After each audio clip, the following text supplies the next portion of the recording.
Estamos estudando no Livro dos Espíritos as questões que falam das relações além-túmulo.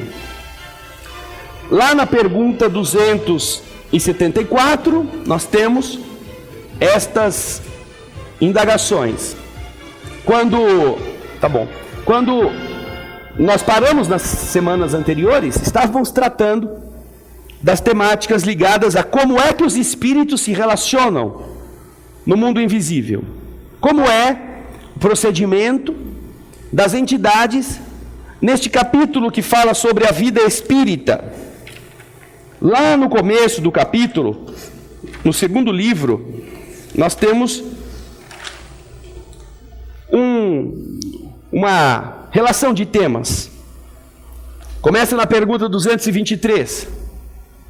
Espíritos errantes, mundos transitórios, percepções e sensações e sofrimentos dos espíritos, ensaio teórico sobre a sensação nos espíritos, escolha das provas. Até o número 5, nós observamos que Kardec seleciona e explica como é que o espírito se vê do lado de lá, como é que ele encontra o mundo espiritual quando ele chega depois da morte, o que ele sente, se sente dor, se sente aflição, como é que ele faz a escolha para voltar à Terra. O espírito pode escolher a expiação que ele vai ter quando vai voltar para a Terra, numa próxima encarnação? Pode ou não pode? Levanta a mão quem acha que pode. Não pode. Porque o espírito não escolhe a expiação. O espírito escolhe a prova. A expiação é consequência. Consequência do mal que ele fez e que ele precisa passar. Ou vocês acham que alguém que pôs fogo na casa onde morava o seu inimigo e matou-lhe queimado, vai escolher numa próxima vida como expiação nascer com fogo selvagem ou morrer também no incêndio? Se estiver com ódio, se ele estiver achando que ele tem razão, nunca ele vai querer isso. Ele quer matar um outro queimado. Mas pela força da lei, ele pode ser colocado à força em uma situação em que ele tem que passar por isso. Mas a prova ele pode escolher. Então, expiação, por isso que o título é Escolha das Provas. A prova, em termos comparativos, não é diferente no resultado final da expiação, porque ambos significam sofrimento. Mas o primeiro, a prova, é um sofrimento que você pode solicitar para acelerar a sua melhoria. Enquanto que o segundo é imposto pela lei do universo ao indivíduo que precisa passar pela situação de receber o mal que ele produziu. Portanto, a expiação não é algo que nós escolhamos, é algo que nos é consequência, imposto pela nossa atitude do passado. Mas a prova não. Então, até aí, a escolha das provas, nós estivemos observando como é que o espírito, ele com ele mesmo, vive na vida espírita. Mas a partir do item número 6, nós vamos começar a ver as relações que acontecem além do túmulo. Relações quer dizer laços que se entrelaçam. Você e outros. Como é que os espíritos mantêm a convivência do lado de lá? Então, na vida espírita, nós teremos esta abordagem a partir da pergunta 274. Você está nos assistindo, pode pegar o livro dos Espíritos, tira o gato de cima, arranca o livro do congelador, vai atrás dele, onde é que ele foi escondido. E na 274, nós já fizemos a pergunta, Kardec quer saber sobre as relações, as diferentes ordens, se existe hierarquia entre elas, se existe subordinação e autoridade. Nós já vimos isso. Fizemos um alentado recuerdo quando tratamos disso, lá na pergunta 100, fomos lá ver as diversas ordens, as diversas classes. Quantas ordens eram? Quantas? 3 ordens. E quantas classes, ô Ricardão? Vamos lá, Ricardão, espera chegar a Alice aí. Não lembro, mas eu acho que é 7. Não lembro. Por que você acha que é 7? A chute. Você é pescador? É chute. Chute. Quantas são as classes? 10 classes. Na primeira ordem são quantas classes? Felipe. Na primeira ordem, quantas classes, Felipe? Eu acho que são 3, se eu não me engano. Rui, quantas classes na primeira ordem? São 3. Fábio, quantas classes na primeira ordem? Não. Terezinha, quantas classes na primeira ordem? Os espíritos puros, né? É uma classe. Uma classe. Primeira ordem dos espíritos puros, uma única classe. Norilei, quantas classes na segunda ordem? Está todo mundo procurando, desesperado. Gaspar, vira aqui. Está todo mundo doido, ó. Todo mundo desesperado. Vira esse trem aqui, Gaspar. É, todo mundo louco. Ninguém estudou em casa, ó. Eles vêm aqui só para me ouvir falar, ó. Está todo mundo procurando no livro. Quantas classes? Kátia, aqui. Vamos fazer a Alice andar. Claro, não sabe, você que fica escrevendo o tempo inteiro, volta lá no seu livro. Vai lá, Kátia. Pois é, não sei. Na segunda classe, na segunda ordem, quantas classes são? Na segunda ordem. Alice, para de ficar dando dica. Deixa ela falar, Alice. Põe o microfone para falar. Oh, meu Deus, vamos lá. Vamos lá, estou dando tempo para os outros pesquisarem. A segunda ordem. são 3. São 3 classes. Não? Conta direito. Quinta, quarta, 5. 5 Também não classes. são. Não sei, André, desculpa. Vamos lá, de nervoso o povo erra tudo. Vamos lá. Ali, ó, o nosso irmão listrado, como que é o seu nome, desculpa? Osvanil. Osvanil, que nome, eu não vou guardar esse nome nunca. Osvanil. Nil. Nil, vai ser o Nil. Miau, quantas classes, Acredito Miau? que sejam 4. 4 classes, o Nil acertou. Quais são elas? Benevolentes, sábios, de sabedoria e superiores. Segunda ordem, são 4 classes. Terceira ordem. Gaspar, quantas classes são na terceira ordem? Vai lá, Alice. Vai lá, peraí, vamos lá. Vai lá, agora que abriu bem, ó, olha lá. Gaspar, quantas ordens? Eu não consigo acertar nem a câmera, você vai perguntar de quantas classes que tem. Mas pensa, você é estudioso, Gaspar. Não deu, essa não deu pra pegar, não. Olha, 5, olha, estão falando pra mim, 5. Estão salvando ele, ó. Obrigado, Ricardo. Vocês viram que ele não tirou o cavanhaque, hein? Olha lá, ó. Vai lá. Miau, vem cá, Miau. Terceira classe, terceira ordem, são 5 classes. Vamos lá? Quais são as classes? Impuros, levianos, pseudo-sábios, neutros, batedores e perturbadores. O que acontece com a classe dos batedores e perturbadores?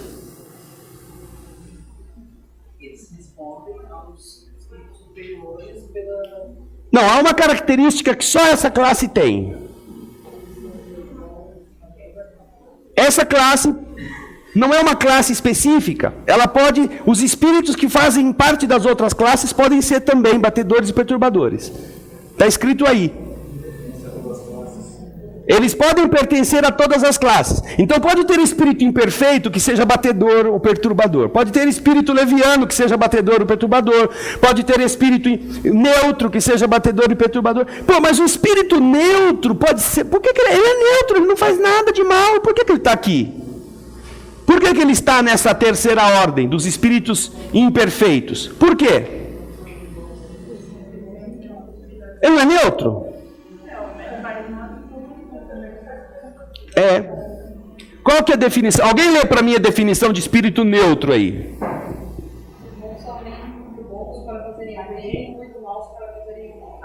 O que mais? Inclinando-se tanto para um como para o outro, e não se elevam acima da condição vulgar da humanidade. Isso. Vejam só. Eles não são nem muito bons para fazerem o bem, nem muito maus para fazerem o mal. E eles fazem uma coisa ou faz a outra, de acordo com suas conveniências. Eles não se elevam acima da condição vulgar da humanidade. Com esta frase, o que nós podemos concluir? Que a condição vulgar da humanidade, a condição comum de evolução da humanidade é esta. A maior parte dos espíritos que compõem a humanidade se enquadra em espíritos neutros. A condição vulgar, a condição comum do ser humano é esta. Não faz o bem, não faz o mal, mas faz o bem e faz o mal de acordo com as suas conveniências. Agora, é claro que existem humanos que estão lá no pior da espécie, não é? Lá nos espíritos impuros, nos imperfeitos, nos piores, dos primeiros da escala. É claro que existem aqueles que têm prazer de fazer o mal.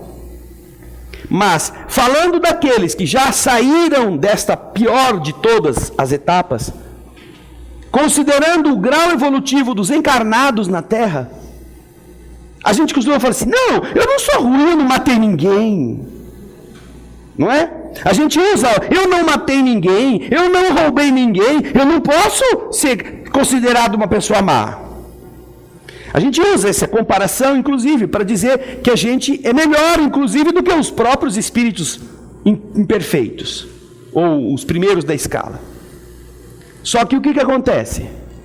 Você não fazer o que eles fazem não quer dizer que você esteja evoluído.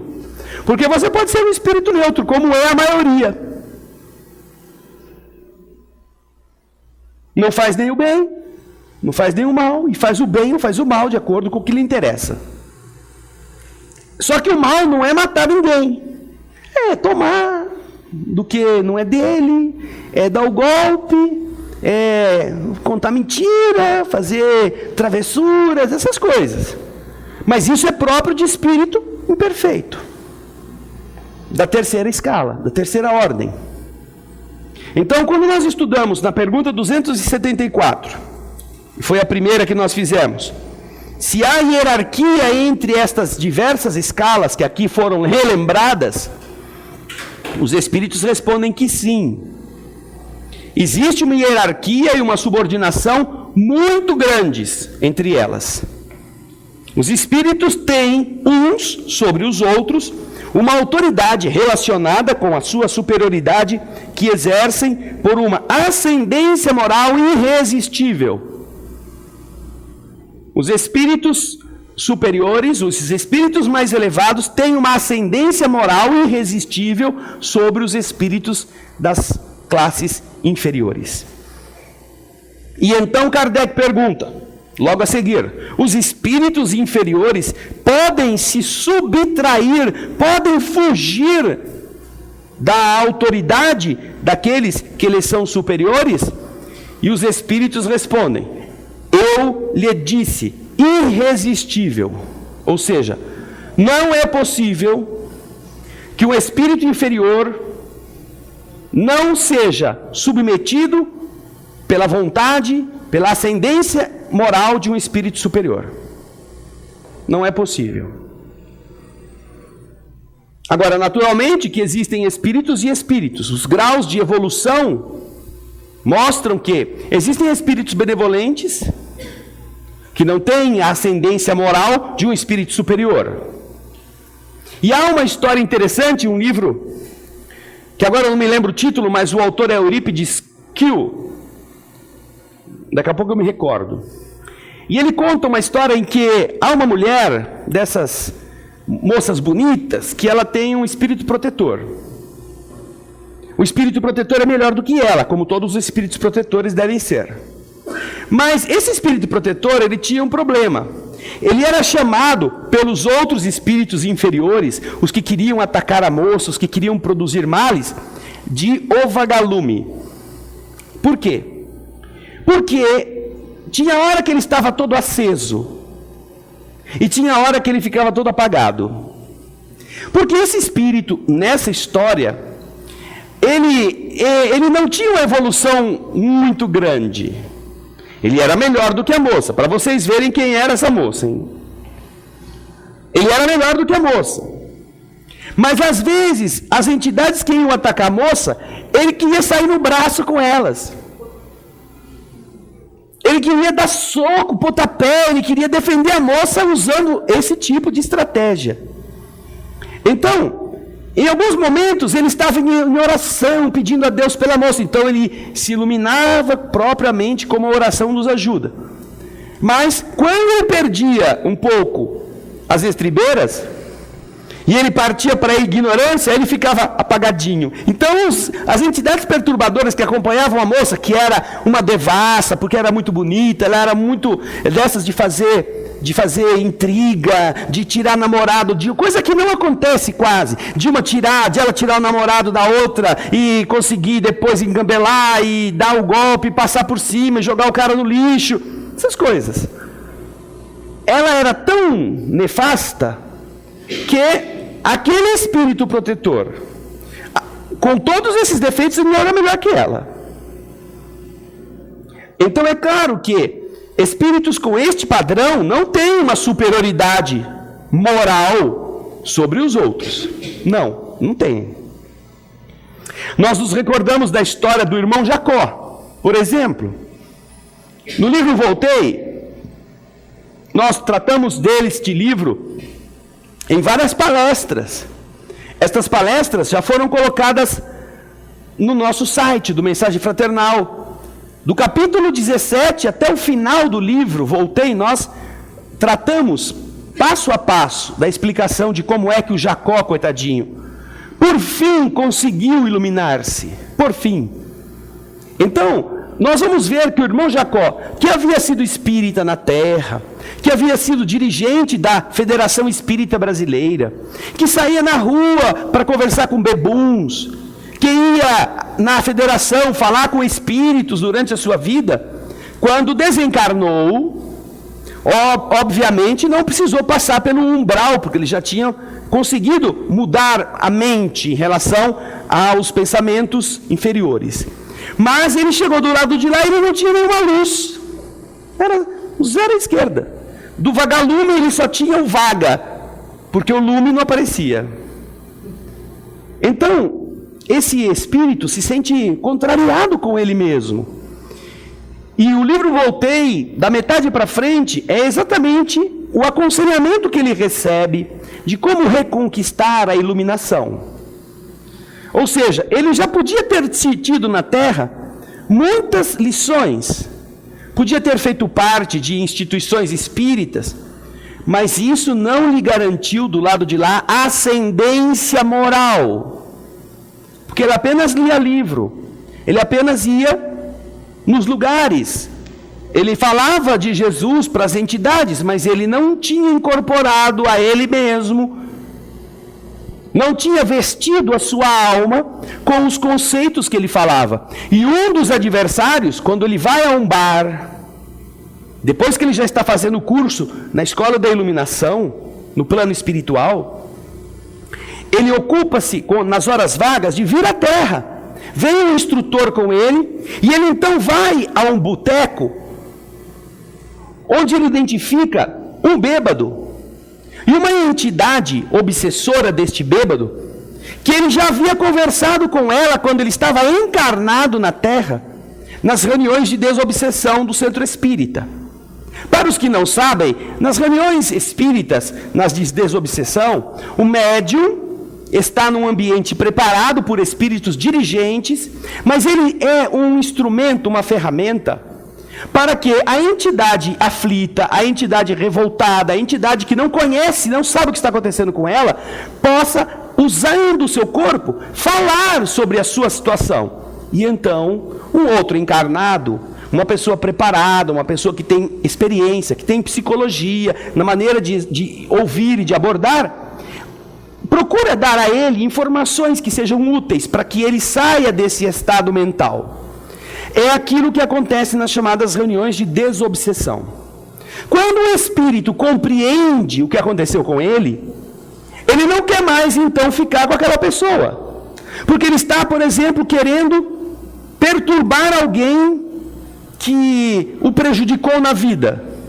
Mas ele vai ser informado que ao fazer isso, ele está se prendendo a uma pessoa e ele impede que a sua evolução aconteça.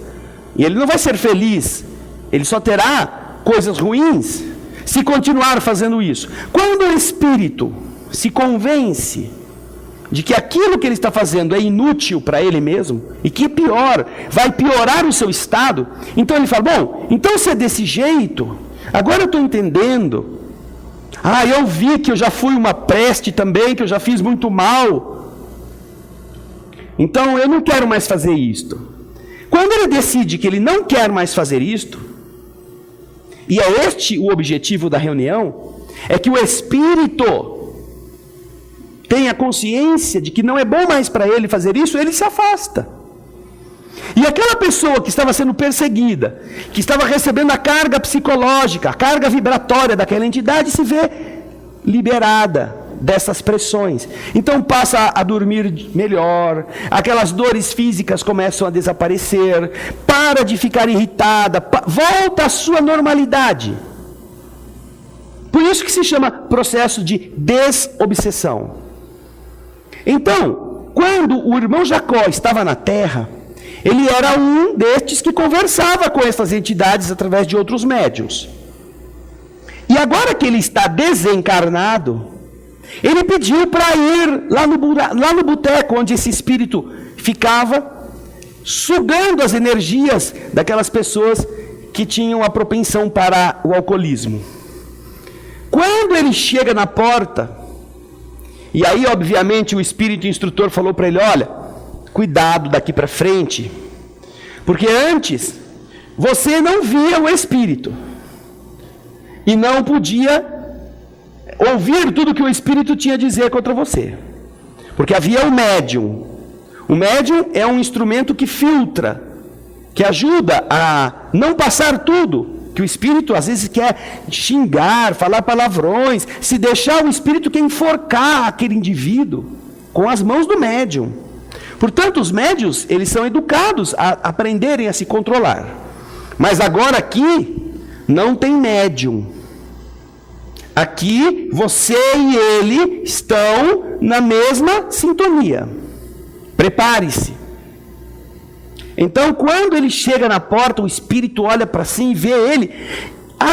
Você, Jacó, aqui! E vai na direção do Jacó, e aí começa a dizer, onde é que estão as suas luzes, Jacó? Justamente na unha encravada. Pisou assim, com a bota assim, na unha encravada do Jacó. Que por orgulho, um dos motivos de ele não ter luz era o orgulho. Nós fizemos várias palestras falando como é que a gente combate o orgulho, o ego orgulhoso. Jacó não tinha luz porque ele viveu na terra como o mundo considera normal viver. Era uma pessoa honesta, mas era uma pessoa arrogante, uma pessoa fria, uma pessoa assim, indiferente com seus funcionários, uma pessoa exigente demais, uma pessoa intolerante.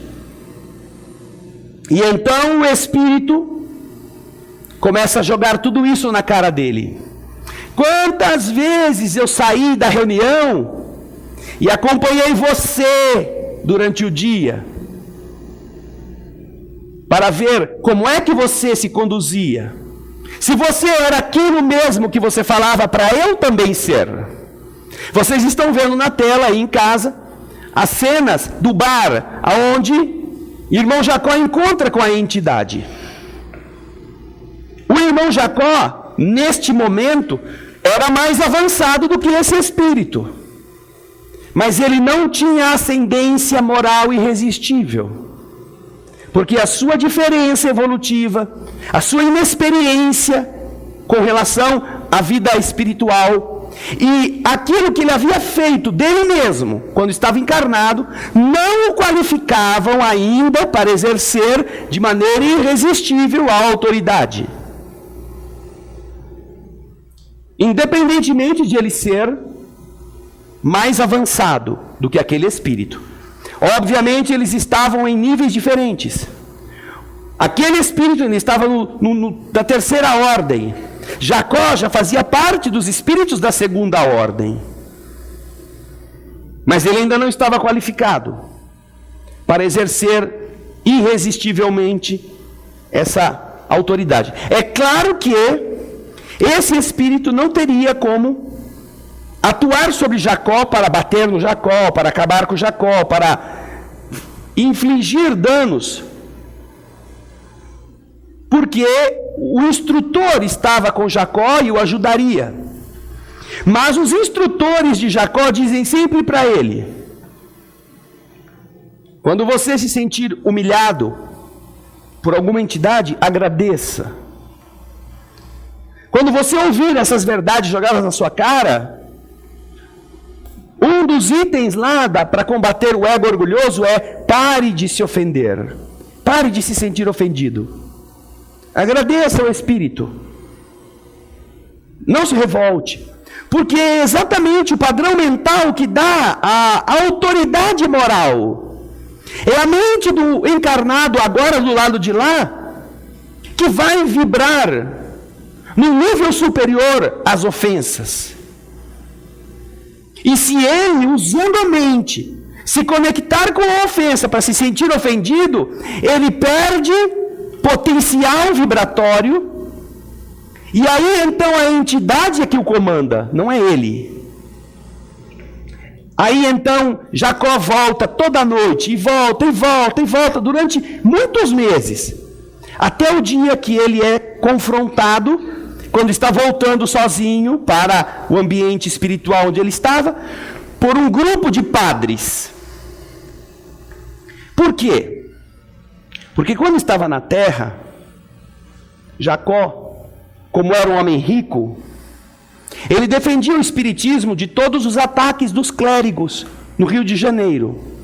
A imprensa do Rio de Janeiro, naquela época, muitas vezes até mesmo influenciada diretamente pela autoridade eclesiástica, lançava reportagens não verdadeiras, inverídicas, a respeito do que era a doutrina espírita. Fazia com que fosse veiculado, mentiras fossem veiculadas. E então, quando Jacó tinha noção chegava a ele esses artigos, com o seu dinheiro, ele escrevia contra a igreja, contra os sacerdotes, e pagava para publicar a resposta. Poucos tinham o capital suficiente para fazer frente ao poder que a igreja possuía, junto de certos repórteres, de certos meios de divulgação, no Rio de Janeiro daquela época. Mas Jacó tinha. Então os padres tinham o verdadeiro ódio, porque Jacó respondia, filosoficamente falando, num nível que neutralizava as agressões mentirosas dos padres.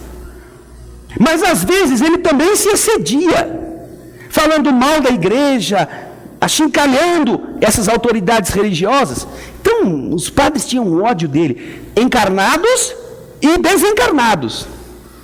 Então agora ele está desencarnado, voltando para a sua escolinha da iluminação, na cidade do Rio de Janeiro, onde ele estava trabalhando naquela noite, mas ele está sozinho, está voltando sozinho.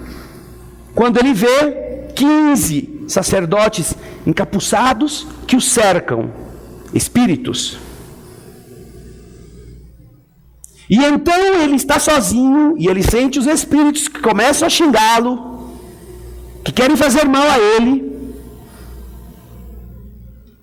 E então nesse momento ele começa a pensar diferente. Ele começa a se lembrar das coisas que ele fez, dos erros que ele cometeu, de como esses espíritos poderiam ter razão em ter ódio dele. ele começa a ter uma postura diversa daquela que era antes a postura que ele tinha de revidar o mal. E então ele começa em silêncio a fazer uma oração, ao invés de atacar os padres ou fugir deles. Ele começa a orar. E os padres, essas entidades clérigas, tinham ânimo de bater nele, de ameaçá-lo, de xingá-lo, de agredi-lo. E sem responder a nenhuma delas, ele entra em prece e ele começa a observar que começa a ocorrer um silêncio. O silêncio vai tomando conta, param as gritarias. E quando ele abre os olhos, depois de não ouvir mais ninguém o xingando, o ameaçando, ele começa a perceber que os padres, de cabeça baixa, começam a se retirar.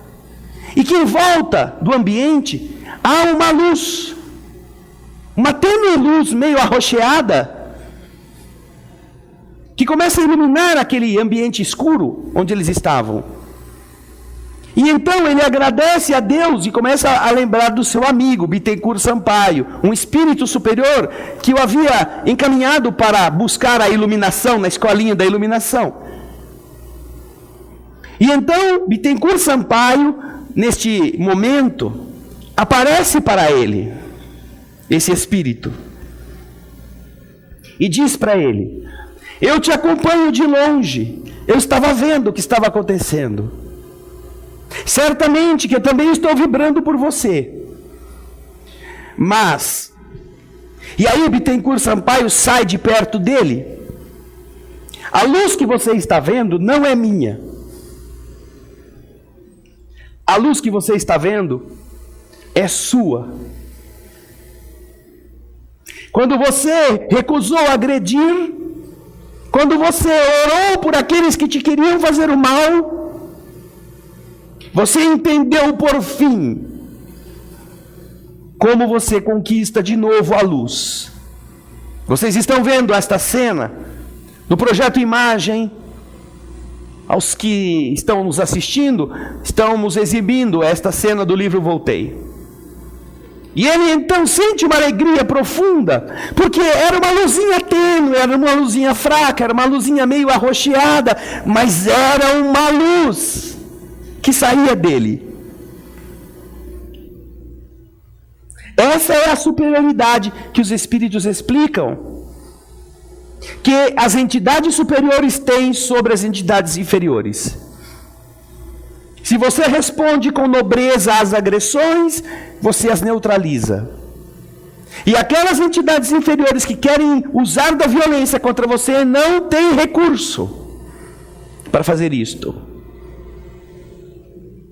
Ah, você ouviu dizer que tem um espírito obsessor que está te incomodando muito, quer acabar com a sua vida, então você vai lá no centro espírita pedir para eles fazerem um trabalho e afastar esse espírito. É assim que funciona? Eventualmente pode até, num primeiro momento, esta entidade ser trazida para uma instituição, dar um tempinho para a pessoa se recompor, mas se a pessoa não mudar, se ela não melhorar as vibrações, os sentimentos, as atitudes, quando esse espírito, porque o centro espírita não é um cárcere, não é uma masmorra, quando lhe for permitido voltar, porque ele tem a liberdade, ele vai atrás daquela pessoa, de novo, porque a pessoa não fechou as portas. A desobsessão não é um processo que deva acontecer na casa espírita. Deve acontecer no coração de cada um. E se existe perturbação espiritual nos atacando, é porque nós estamos com a nossa porta aberta para ela. É isso que a doutrina espírita ensina quando as pessoas querem aprender na casa espírita, ao invés de só ir lá para receber passezinho. Porque é muito comum, né? Ai, eu estou meio carregado, eu vou lá no centro, vou receber uns passezinhos, porque aí me descarrega. E a gente costuma dizer, para descarregar, encosta a cabeça na parede, tira o sapato, se o seu problema é descarregar. Então, o mais importante para qualquer pessoa é entender que a sintonia com o mal atrai o mal. E se você não quer tê-la, mude. Mude o que você pensa, mude o que você sente, mude o que você faz. Portanto, esta superioridade, esta ascendência da pergunta 274 é irresistível, obviamente, para os espíritos que já estão em condições superiores e que sabem como agir. A ascendência irresistível que a gente vê lindamente descrita por André Luiz no livro Libertação, quando Matilde enfrenta Gregório. O livro Libertação de André Luiz é um portento de ensinamentos a esse respeito. Nesse mesmo livro nós encontramos a superioridade moral de Gúbio, quando ele, que tem que defender o espírito de Margarida, sua filha em uma outra vida, que está sendo obsedada, amando de Gregório, por um grupo de espíritos que a está envolvendo em vibrações, em fluidos densos, e a está pondo louca, porque ela começa a ouvir coisas, a ver vultos, ela começa a ter dores físicas, e ninguém entende o que está acontecendo com ela. Este grupo, são mais de 15 espíritos, estão sob o comando de um espírito chamado Saldanha, que é um obsessor cruel. Gúbio vem com a função de ajudar a libertar Margarida desta ação obsessiva. E ele então percebe como está adiantado o grau, porque Gregório, sob a desculpa de amar muito Margarida, queria matá-la no corpo físico, para tê-la do lado de lá, como a alma muito desejada.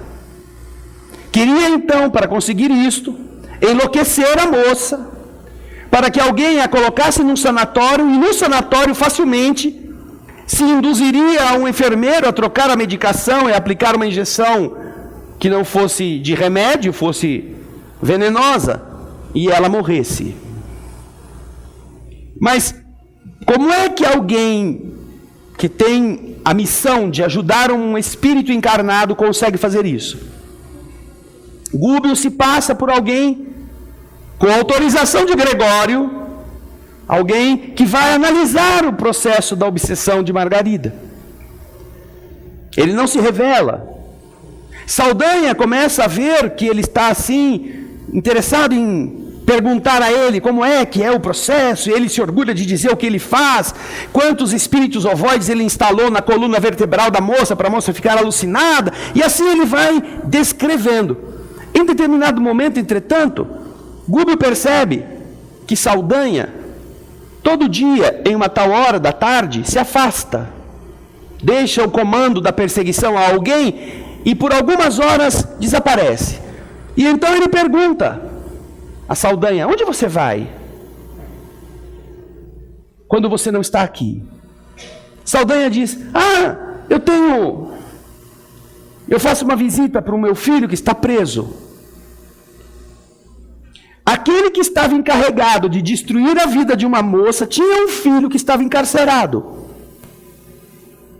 E esse filho estava encarcerado e sofria a obsessão da mulher e da própria mãe, que se agarravam a ele porque elas tinham medo da morte, e elas já tinham morrido. E ele, na cadeia, sentia a presença nefasta dessas entidades que não por ódio, mas por amor, o obsedavam. Então Gúbio pergunta: eu posso ir com você? Aí Saldanha se espanta: poxa, claro, se o senhor quer ir, a gente vai, vamos lá. Quando Gúbio chega naquela enxovia, naquele lugar horroroso, ele constata logo na primeira visão o que está acontecendo.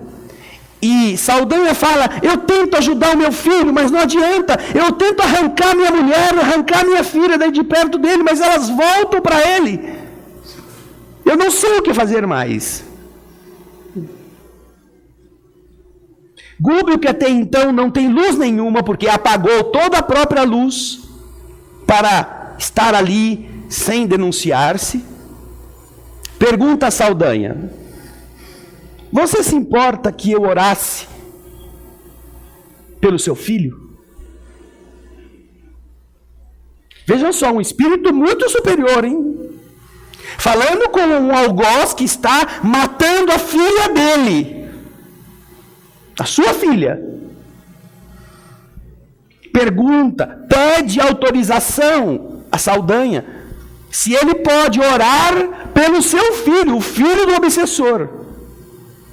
Saldanha então se vê meio abobado e fala assim: se você acredita nessas doideiras, tudo bem, eu não me incomodo.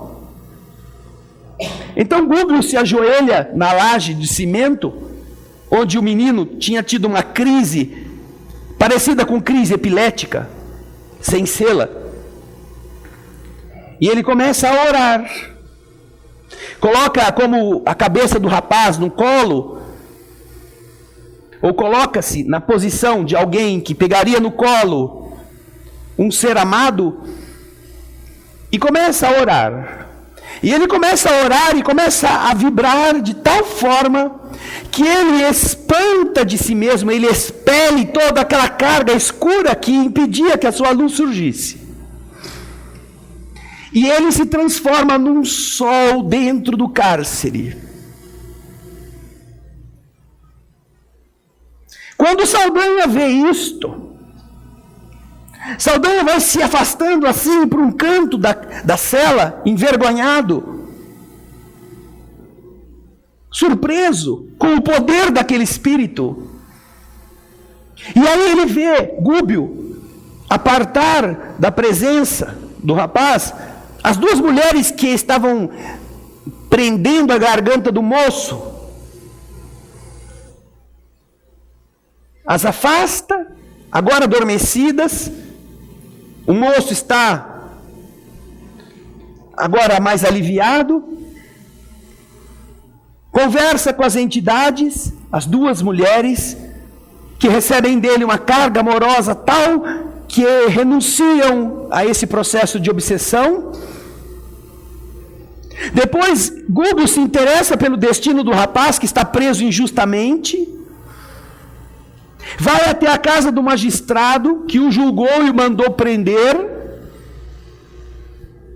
Durante o sono, retira o magistrado do corpo e informa o magistrado que se tratava de um equívoco, que quem tinha feito mal para a filha dele não tinha sido esse rapaz.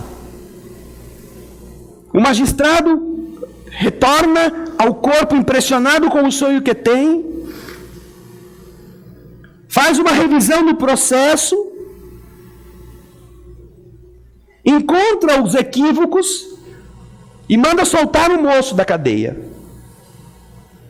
Saldanha não sabe o que dizer a esse espírito. Saldanha está colocando ele como um anjo de Deus, alguém que só não mostrou a própria asa.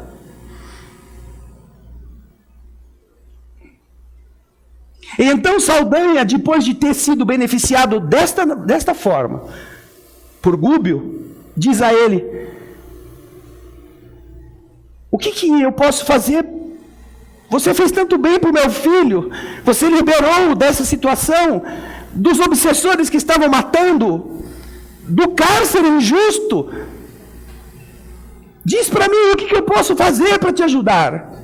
E então Gúbio diz a ele: eu preciso que você me ajude a salvar a minha filha agora. Mas então vamos lá, eu vou fazer tudo para salvá-la. Onde ela está? E então Gúbio diz: é Margarida. É Margarida que você está matando, a minha filha. Não é possível você ler este livro sem chorar. Não é. Mas essa passagem de ascendência moral tão imensa, que não é por autoridade, não é por título, não é por nenhum tipo de favor desses comuns do mundo, mas é por amar, é por servir, ainda é superada em beleza pelo momento em que Matilde se encontra com Gregório, o chefe de todo o processo obsessivo. E eu não vou contar. Vocês estão vendo aí a capa do livro, o Andrezinho já colocou para vocês a cena do cárcere. A cena do cárcere e do magistrado vocês estão vendo. No projeto Imagem, esse livro Libertação também foi colocado em imagens para ajudar as pessoas a visualizarem as cenas. Mas você encontra nessas passagens este sentido de irresistibilidade,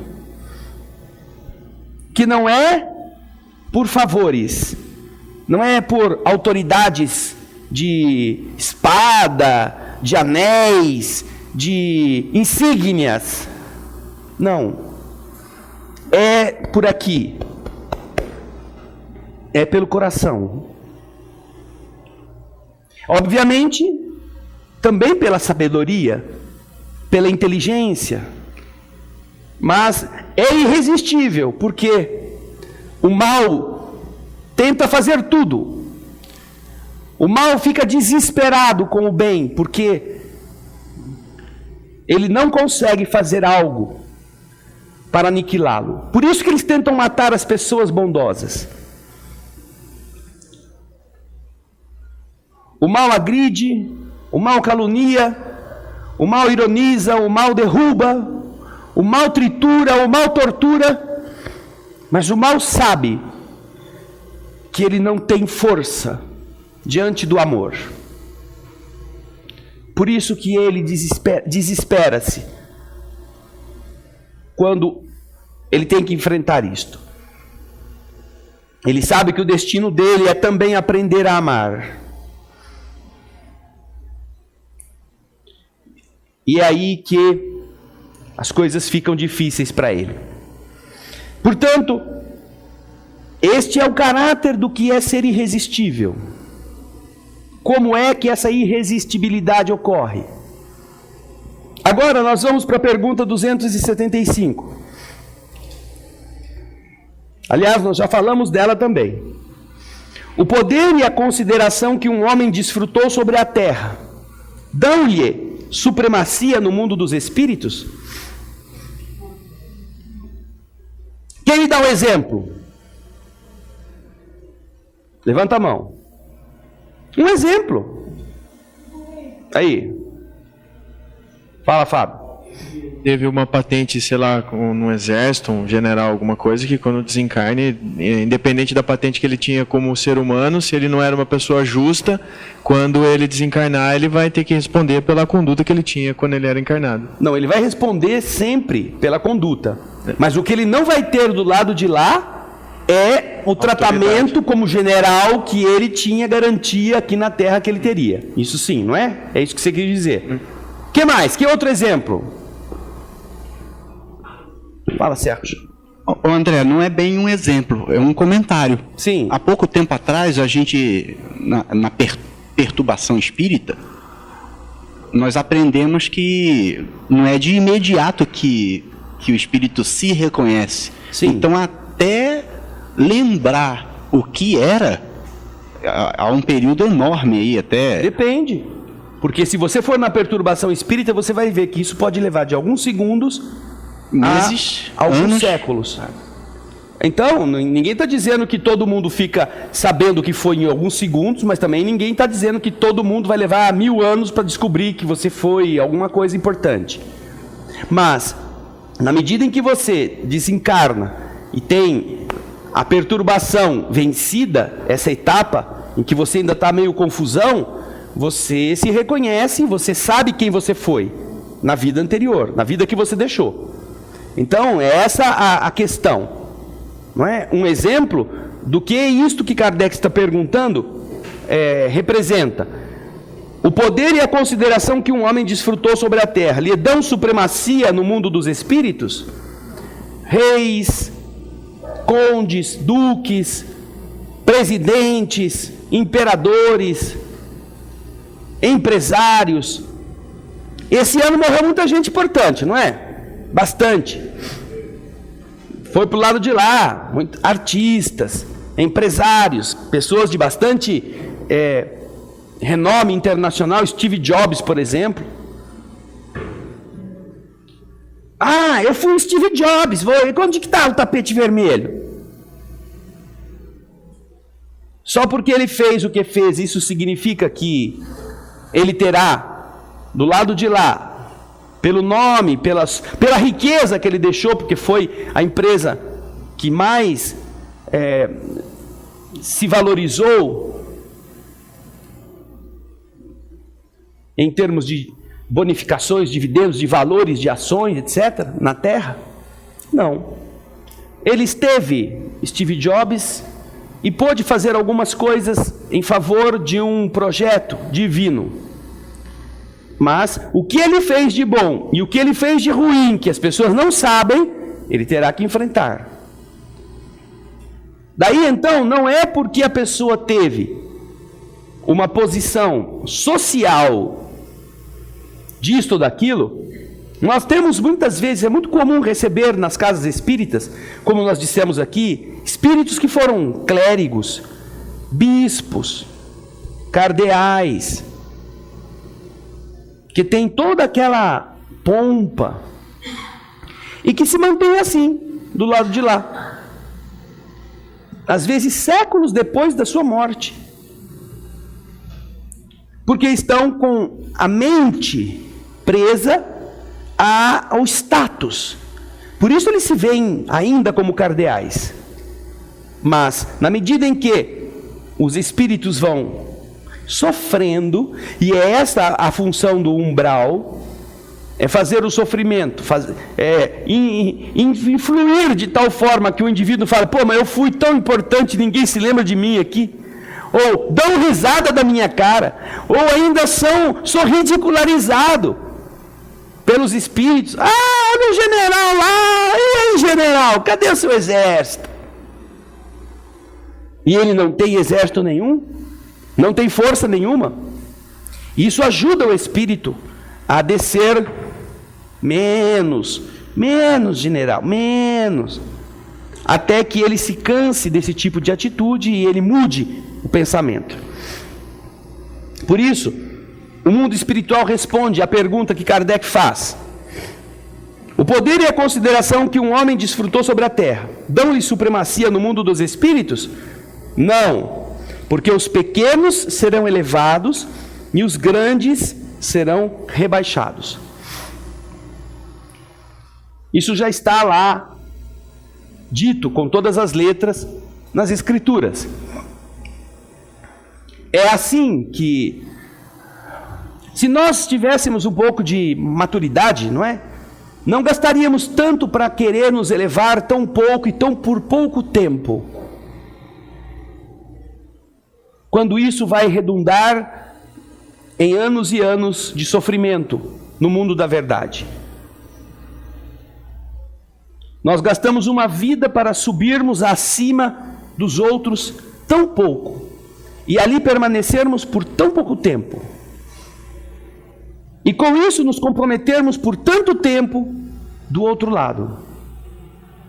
Essa é a falta de sabedoria que demonstra o ser humano ainda imperfeito, ainda tão atrasado. Nós ridicularizamos as pessoas que são, entre aspas, derrotadas, perdedoras. Nós olhamos essas pessoas, ou a sociedade, não é? Olha a pessoa que perdeu o emprego como uma pessoa sem muitos valores. Desmerece as pessoas que ficaram velhas e não podem mais produzir. Ridicularizam as pessoas incultas, que falam errado, que não têm o aprendizado escolar, que se expõem muitas vezes fazendo comentários. Nós nos lembramos do triste espetáculo de um repórter muito famoso na nossa televisão, no ano passado, alguns garis serem entrevistados e desejarem Feliz Natal para o público, e por um equívoco da técnica, essa autoridade da reportagem da televisão brasileira solta uma frase bastante pejorativa em relação a esses pobres seres que estavam desejando um Feliz Natal, como garis. E depois de falar um palavrão, o homem de terno chique, de belo porte, rico, culto, ainda fica falando: desejar Feliz Natal, essa gente da pior classe social, desejando Feliz Natal, isso é um absurdo. Isso tudo saiu no ar.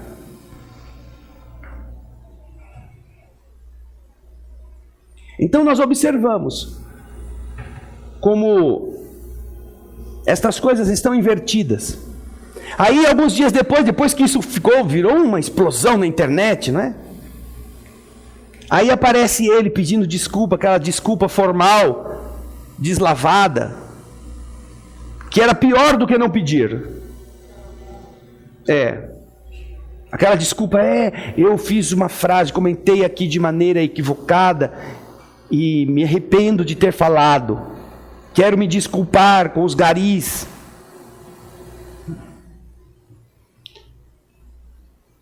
Um ano depois foi condenado pela justiça a pagar uma indenização a esses infelizes. Tanto ele quanto a estação que transmitiu.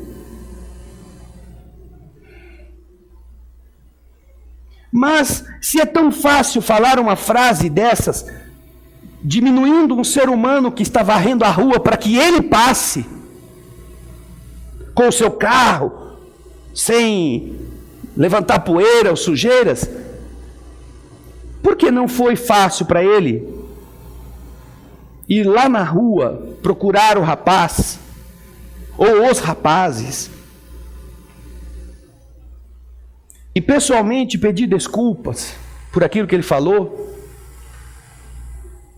Não para fugir da indenização, porque uma indenização de 27 mil reais é ridícula para o que este homem deve ter guardado em bens,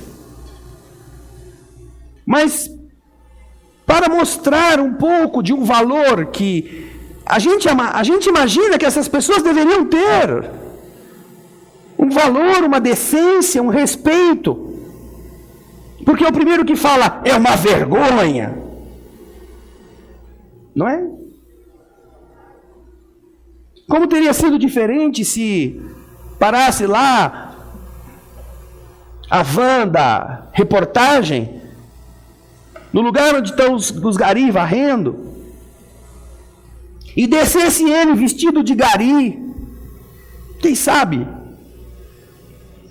com uma vassoura, e fosse lá varrer com eles por algum tempo, pedisse desculpa, mesmo que depois fosse condenado, não importa.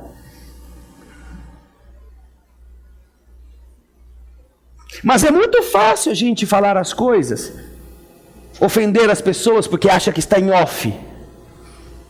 Mas quem é você? Quem é?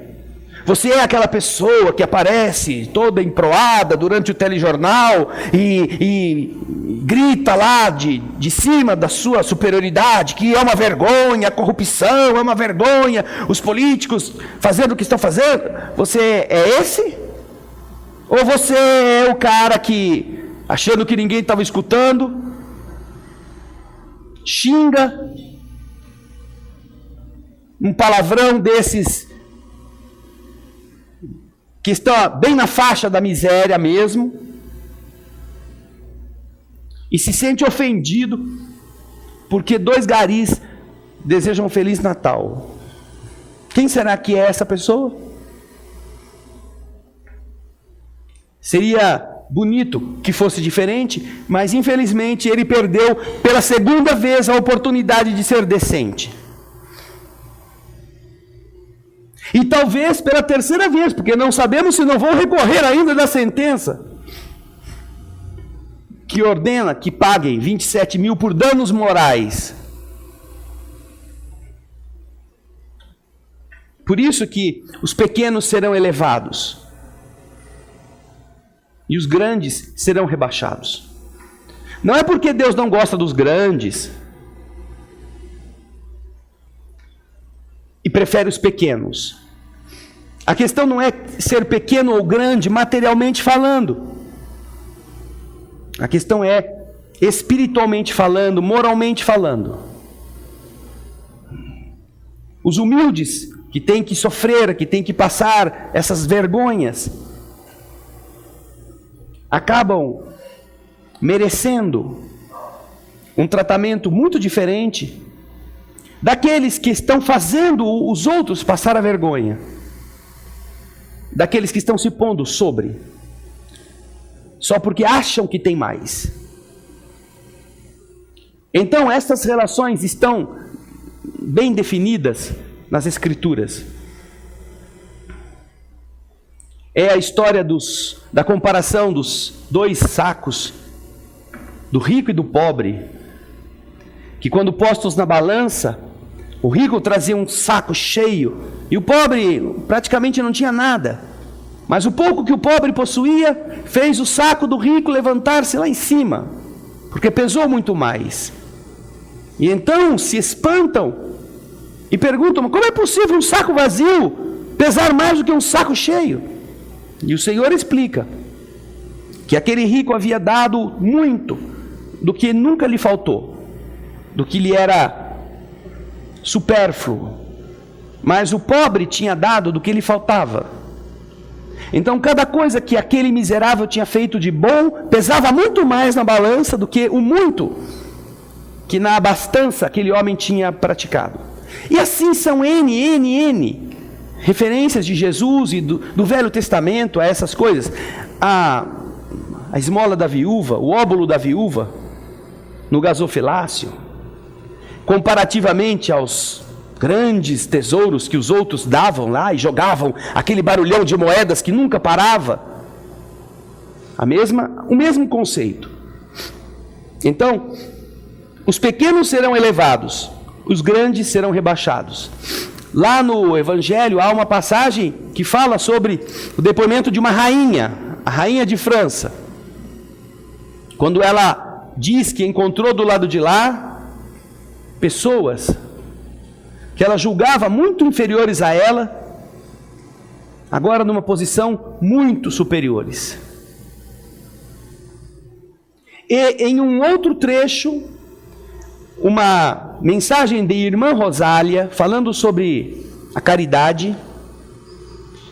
Irmã Rosália fala assim: tive o privilégio de encontrar aqui alguns dos pobres, alguns dos mendigos que, quando viva na terra, eu tive a honra de ajudar.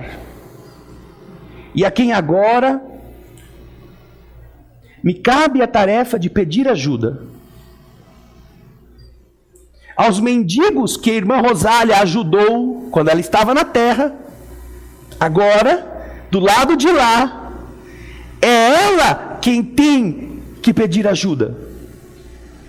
Tal o estado evolutivo desses espíritos, muito acima de uma religiosa que na terra fez o bem, é claro, ajudou, mas ela tem que pedir agora para os mendigos. Mas logo a seguir, Kardec continua perguntando: como devemos entender essa elevação e esse rebaixamento? Porque a pergunta foi respondida com isso: não sabes que os espíritos pertencem a diferentes ordens segundo seus méritos? Pois bem, o maior da terra pode estar na última categoria entre os espíritos, ao passo que o seu servidor estará na primeira. Compreendes isto? Não disse Jesus: aquele que se humilhar será elevado, e quem se elevar será humilhado? O que os Espíritos estão dizendo é que as aparências não demonstram o grau evolutivo. Porque houve uma época em que o direito divino se estabelecia para dar a uma determinada dinastia o direito de governar por ter em si a origem divina, o sangue azul, aquelas coisas que se julgava ser proveniente de uma lei que garantia a todos os que nasciam naquela dinastia essa herança de poder por serem espíritos superiores. E o que os espíritos estão dizendo é isso, não é assim que funciona. Os espíritos encarnados, na aparência ou no poder que eles desfrutem, às vezes podem estar em níveis evolutivos muito primários. E ainda assim, serem pessoas socialmente importantes ou de realce para a comunidade. Enquanto que os anônimos, enquanto que os pobrezinhos, enquanto que aqueles que estão aflitos, não estão aflitos porque são atrasados. Não estão aflitos porque estão lá na terceira ordem dos espíritos, não. Muitas vezes são espíritos muito melhores, que estão no anonimato, vencendo suas lutas e enfrentando seus problemas. Por isso que ele fala do rebaixar. Não é que eles vão perder o que eles tinham, eles eram evoluídos e agora vão deixar de ser evoluídos. Não. É que, estando na Terra, numa condição material superior, eles não eram evoluídos. Quando eles perdem o corpo, volta a vigorar a realidade da sua involução. Porque do lado de lá, títulos e escrituras não valem nada, né? Dúvidas, perguntas? Vamos deixar agora que as pessoas possam falar, porque até agora, desde lembrar quais eram as relações dos espíritos até esse momento, só eu que falei. Vamos lá. Dúvidas? Felipe, o que você quer, Felipe? Você quer? Não? Quer perguntar nada? Só está se coçando? Ah, vai lá. O Fábio. Eu tenho uma dúvida, acho que você já até comentou sobre isso, em que grau, em que ordem estava Jesus Cristo, que acho que uma vez você comentou e eu esqueci. Nós temos uma resposta a essa pergunta muito bem fácil de entender. Se nós voltarmos lá na escala espírita,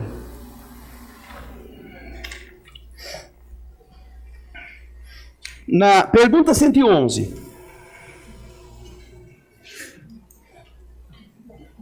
os espíritos superiores, ele pergunta sobre como é que nós poderíamos colocar a figura do Divino Mestre nessa escala. Certamente que essa escala, nós já lembramos, é uma escala relativa, ela pode ter muitas e muitas outras variações, não é? Mas, na pergunta 111, nós temos a seguinte resposta, a seguinte característica: os espíritos superiores reúnem a ciência, a sabedoria e a bondade. Sua linguagem, que não revela senão benevolência, é constantemente digna, elevada e frequentemente sublime. Sua superioridade os torna mais aptos do que os outros para nos darem noções mais justas sobre as coisas do mundo incorpóreo, nos limites do que é permitido aos homens conhecerem. Comunicam-se voluntariamente com aqueles que procuram a verdade de boa fé e que têm a alma desligada dos laços terrenos para compreendê-la.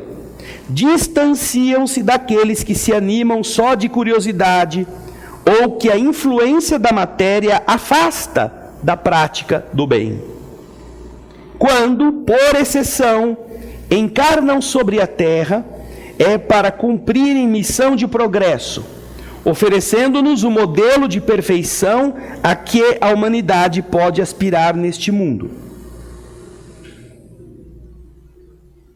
Esta é a definição dos espíritos superiores. Por ela, nós já podemos, nessas últimas palavras aqui, enquadrar com bastante precisão o que veio Jesus fazer. quando, por exceção, encarnam sobre a Terra, é para cumprirem missão de progresso, oferecendo-nos um modelo de perfeição a que a humanidade pode aspirar neste mundo.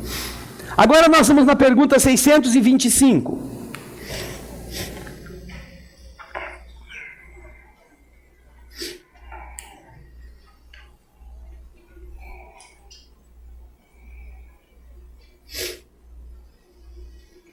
Qual é o tipo mais perfeito que Deus ofereceu ao homem para lhe servir de guia e de modelo?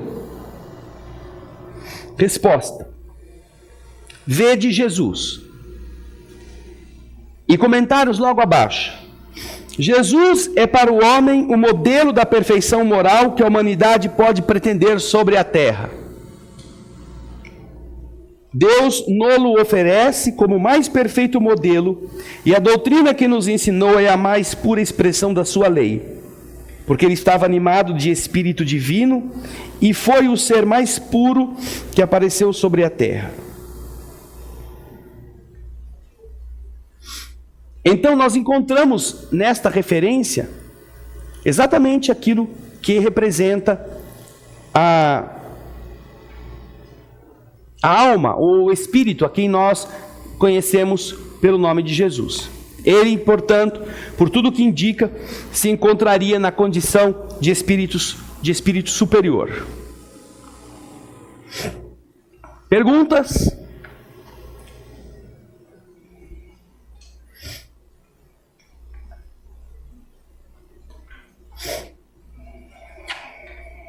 Agora nós vamos para... Não tem pergunta hoje? Ah, esse povo está folgado, de férias. Bom, mas a gente tem pergunta aqui, olha. Não temos na internet. Vocês poderão fazê-lo enquanto nós estamos aqui até às 10 horas. E nós vamos continuar o estudo com a pergunta da Elaine. Vamos lá, Elaine. Assim, pensando na classificação na escala espírita, como que a gente poderia, vamos dizer assim, perceber, por exemplo, um processo obsessivo, até para a gente, na gente mesmo, para a gente tomar alguma providência, ou se é uma outra pessoa que percebe, se tem como a gente medir isso, porque às vezes no dia a dia a gente fica com a cabeça bastante conturbada e fica complicado a gente separar o que é nosso, muitas vezes do que pode vir a ser dos outros. Há alguma coisa? Bom, eu vou ser prático sem ser espírita. Então vai. Você já assistiu Harry Potter e as Relíquias da Morte? Já assistiu?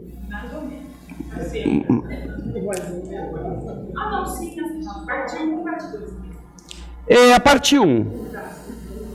Na parte 1, ele tem que encontrar umas chamadas Horcrux, que ele tem que destruir, porque elas estão ligadas aquele que não se pode falar o nome. Né? Ele encontra a primeira, que é um camafeu, é uma medalha. E eles têm que, como eles não sabem como acabar com a Horcrux, ele fala assim, bom, eu vou carregar isso comigo até que a gente descubra como fazer para acabar com o feitiço. E ele então pendura isso no pescoço. Ele está com a Hermione e ele está com o Weasley. Mas Ron Weasley. Mas o que acontece? Depois de algum tempo que ele está usando aquilo, ele começa a ficar irritado.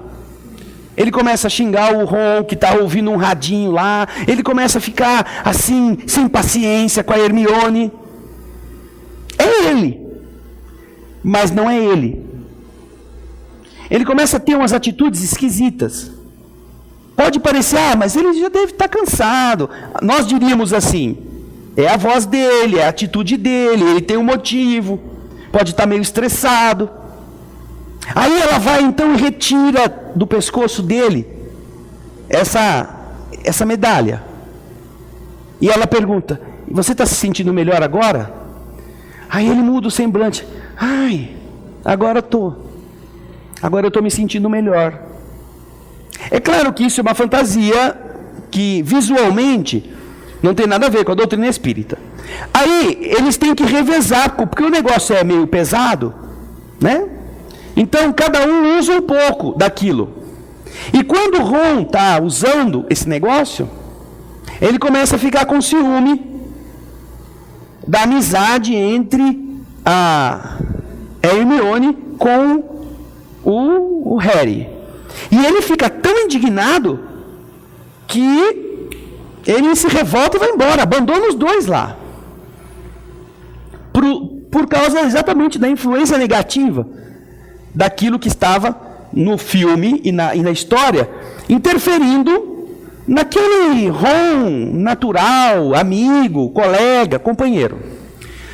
Isso não tem nada a ver com o espiritismo, mas, dentro da sua pergunta, é algo bastante simbólico para nós entendermos como que nós podemos identificar essas questões. Nós vamos aprender no livro Obsessão e Desobsessão, da autora Sueli Caldas Schubert, que ela classifica, ela cataloga 4 tipos de obsessão. E entre elas, nós vamos ter as obsessões de encarnado para encarnado, encarnado para desencarnado, desencarnado para encarnado, de desencarnado para desencarnado. Não é só de espírito para encarnado que existe obsessão. Não. A obsessão é um fenômeno que acontece em todos os níveis. Um encarnado pode obsedar um espírito? Pode. Geralmente é muito comum. Morreu a mãe, morreu o tio, morreu o irmão, e você fica, você aí, por que você morreu? Morreu o marido, você não podia ter feito isso comigo, vai encontrar uma lambisgoia aí, eu não vou deixar. Então, em um dos livros de André Luiz, ele conta o caso do Libório, que a esposa, durante a noite, ia toda noite no lugar em que ele estava se recuperando, para encher a paciência dele. É o que? Obsessão de encarnado para desencarnado. A mãe perde o filho, que é uma das dores maiores que existe, se não a maior. Os pais que enterram seus entes queridos e não se conformam com isso, e sofrem, sofrem, sofrem. É um processo de obsessão. Espíritos perseguem espíritos, porque do lado de lá continuam vivos. E se fizeram mal um para o outro, podem, se não perdoarem, seguem querendo se prejudicar.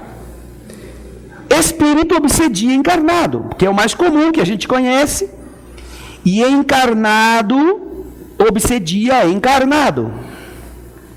É ou não é? Chefe obsedia funcionário, esposa obsedia marido, marido obsedia esposa.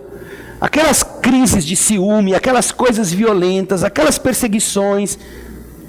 A pessoa se separa e o cara não dá sossego. Você não vai encontrar ninguém, eu mato você. É um processo obsessivo, de encarnado para encarnado. Agora, nesse mesmo livro, a Sueli, ela estabelece uma gradação. Há diversos níveis de processos obsessivos. A influenciação simples é um deles. Isso também está definido no capítulo 23 do livro dos médiuns. Você vai ter ali, mas apesar de ser dedicado aos médiuns, você pode entender isso também como um processo obsessivo normal.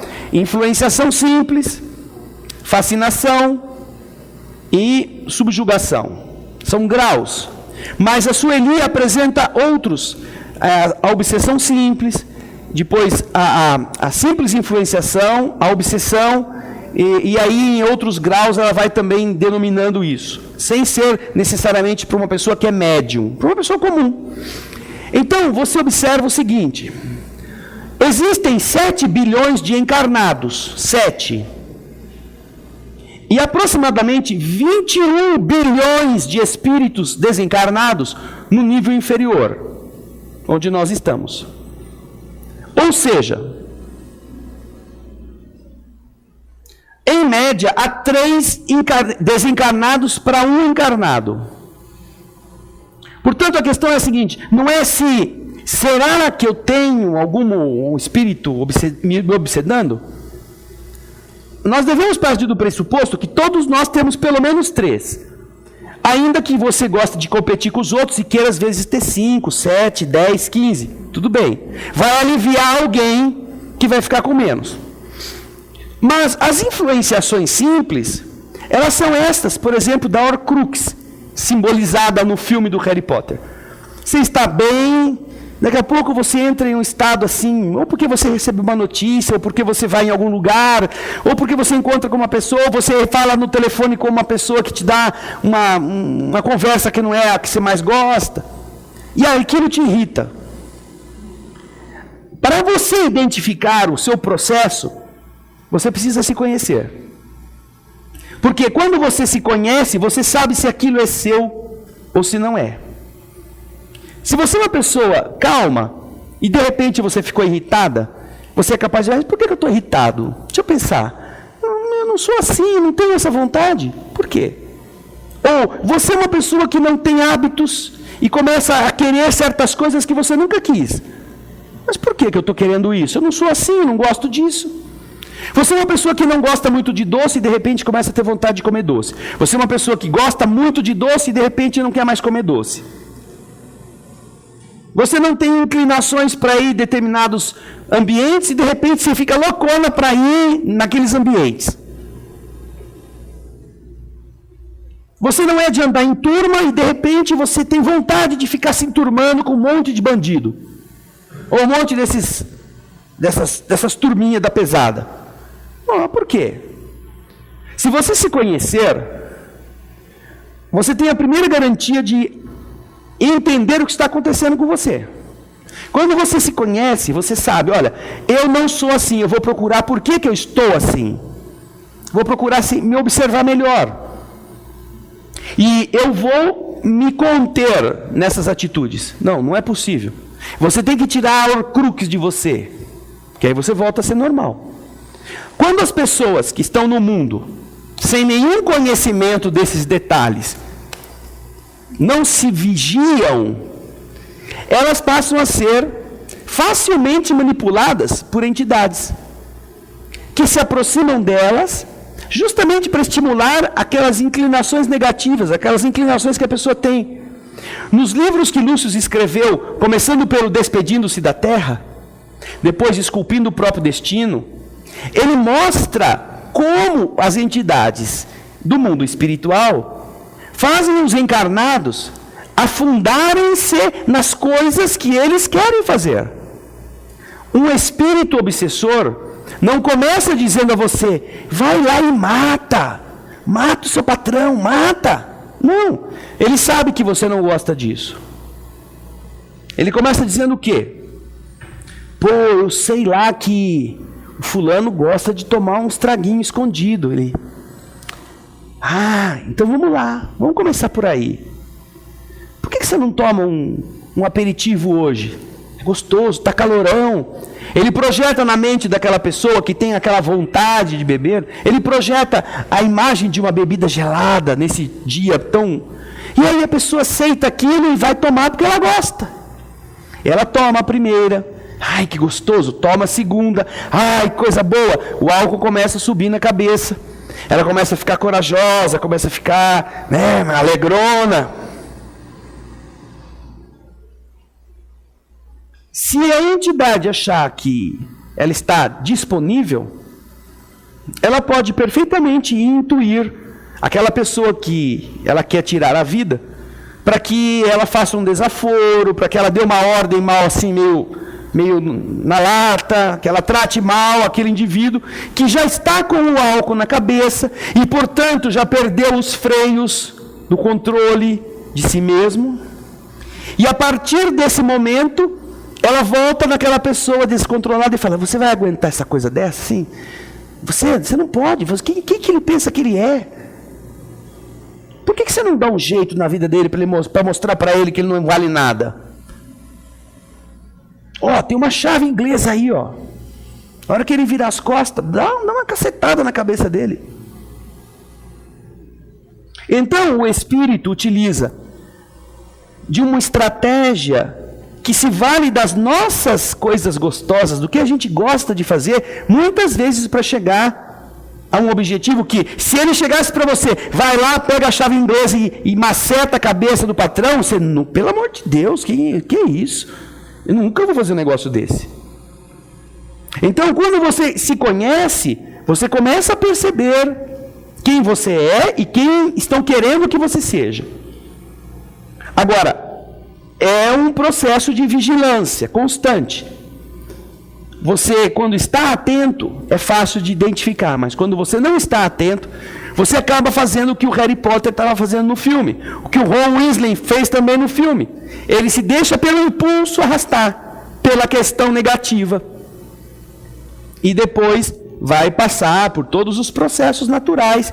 Quando isso se torna mais constante, o grau de influenciação vai aumentando e vai mantendo o espírito e o encarnado em uma simbiose. Simbiose é uma sociedade para determinadas atitudes que beneficia aos dois, porque os dois querem a mesma coisa. Há uma combinação de interesses. Então, o sim quer dizer afinidade e o bios quer dizer vida. A afinidade de vida, a simbiose é o quê? São duas vidas que se entrelaçam para se ajudarem, para se apoiarem mutuamente. E no caso, para coisas que não são boas. Então, se a pessoa que não costuma beber nada, de repente tem a vontade de tomar um drink, tá bom, não há problema. Qualquer um de nós pode perfeitamente tomar um drink. Curiosidade, gostou do cheiro, quer experimentar, tudo bem. Mas você que não tem hábito de beber nada, você toma o drink, aí no dia seguinte você tem vontade de tomar o drink de novo. E no outro dia você toma o drink pela terceira vez e já quer tomar 2 vezes no dia. Opa, peraí, por que eu estou fazendo isso? Eu não sou assim. Mas se a pessoa não dá esse freio, ela vai, ai, que gostoso, né? O gostoso, né, é que vai fazer a pessoa tomar o segundo, tomar o terceiro, tomar o quinto. E quando ela vai se dar conta, ela já está envolvida na embriaguez com a entidade que está sugando a parte astral da bebida, da droga, do prazer que ela sente, porque a entidade não tem como fazer isso. A entidade não pode chegar no balcão, pedir uma bebida, pegar... Não pode fazer isso. O espírito depende de mim. Mas se ele acha que ele precisa estabelecer esse tipo de conduta, ele tem que me fazer sentir vontade. Agora, se eu tenho consciência de quem eu sou, eu digo, peraí, eu não sou assim, eu não sou de beber, por que eu estou querendo isso? Mas como a maior parte das pessoas não entende esse mecanismo, elas acham que é normal, que é bom. Ah, por que eu vou ficar... Não, mais uma. A hora que eu quiser eu paro. É o que todo mundo fala. Tem um caso, parece que da Mary Moore, que morreu, o outro achou que ela se matou, mas ela foi induzida a fumar, né? Ela morreu. Bom, ela está falando se não há o caso da Marilyn Monroe, que todo mundo acha que se matou, mas que foi induzida. Bom, essas teorias são teorias que surgem ao longo da história, não é? Nós não temos, a não ser quando o governo americano liberar todos os documentos ocultos sobre as investigações que foram feitas, é que se poderá fazer um perfil mais adequado dessas coisas. Agora, existe no livro Estante da Vida, escrito por Humberto de Campos através do médium Chico Xavier, o primeiro capítulo do livro Estante da Vida é uma entrevista que Humberto de Campos faz no cemitério em Arlington, nos Estados Unidos, quando Chico Xavier viajou aos Estados Unidos, se não me engano, e o espírito Humberto de Campos, que acompanhou no plano espiritual, encontra-se com o espírito de Marilyn Monroe, e a entrevista, e fala com ela, e pergunta coisas. E então, dessas entrelinhas, a gente pode identificar que o espírito da Marilyn tem algumas noções a respeito das práticas que ela havia se exposto. Mas ela não disse que ela foi vítima, nem que ela foi viciada, nem que foi o presidente que transava com ela, ou o secretário de justiça, o irmão do presidente. Não, ela não entra nesse assunto. Tá? Agora, a Norilei queria perguntar também. Espera aí, Norilei, que a Alice vai chegar. O ano que vem ela chega, em 2013. Vai lá. Nessa questão de bebida, o indivíduo pode ter a predisposição também para o álcool, né? Não pode ser só obsessão. Sim. Não é? Sim. Eu que já convivi com tanto alcoólatra, né? Então, e eu tenho até medo de beber por esse motivo. Que eu posso ter essa predisposição também. Quando nós temos a vida material, nós carregamos conosco valores, virtudes e vícios das nossas existências anteriores. Então, existem pessoas que têm a inclinação e elas acabam se tornando ébrias por conta própria. Mas, quando existem espíritos que também gostam das mesmas coisas, é muito mais fácil eles conseguirem interferir na vontade de alguém que tem a inclinação do que em alguém que não tem vontade de beber. É mais fácil para que os espíritos ébrios, para satisfazerem o seu desejo de voltar a sentir a emoção do álcool, eles induzam uma pessoa que tem a vontade de beber a beber, do que fazer um abstêmio beber. Porque o pingalhado do lado de lá não vai ter essa paciência. Capaz dele parar de ser bigalhado, né? Só de tentar fazer o abstêmio na terra se tornar um bêbado. Então, é claro, todas as nossas inclinações, Norilei, no garfo, no sexo, tudo aquilo que produz uma sensação de bem-estar, de prazer, que é gostoso, pode ser ferramenta de entidades para nos escravizar à vontade, entre aspas, né? Escravizar não é nós é que deixamos. Então é importante que a primeira coisa que você precisa fazer é saber quem você é. Conhecer inclusive seus defeitos. Porque quando você conhece defeitos, o que acontece? Você sabe que ali você é fraco. Então, se você tem tendência a ser agressivo, você não vai assistir uma luta de boxe. Porque na luta de boxe, capaz, se o cara perder, você subir no ringue lá e bater no outro que ganhou, de raiva.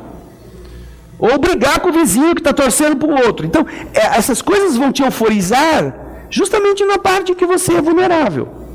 Evite isto, se você não quiser se expor. Então, conhecer-se, Elaine, é muito importante. E, obviamente, depois disso, conhecer esse mecanismo.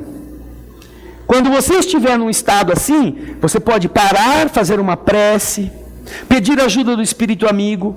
Você pode ir a uma casa espírita, ouvir palestra e tomar passe. Porque quando você vai lá, aqueles que estão com você vão junto. Você se torna uma caçamba. Sabe caçamba de construção? Que tudo que é entulho vai sendo posto lá, e como você vai depois lá para o lugar, eles carregam, você carrega a caçamba e a caçamba vai cheia.